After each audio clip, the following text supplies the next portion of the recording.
नमाज का छोड़ देना रिश्वत खाने से बड़ा जुर्म है।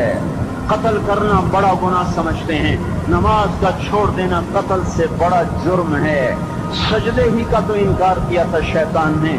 शैतान ने कोई जिना किया था, कोई कत्ल किया था, कोई शराब पी थी, कोई जुआ खेला था, क्या किया था, कोई शिर्क किया था।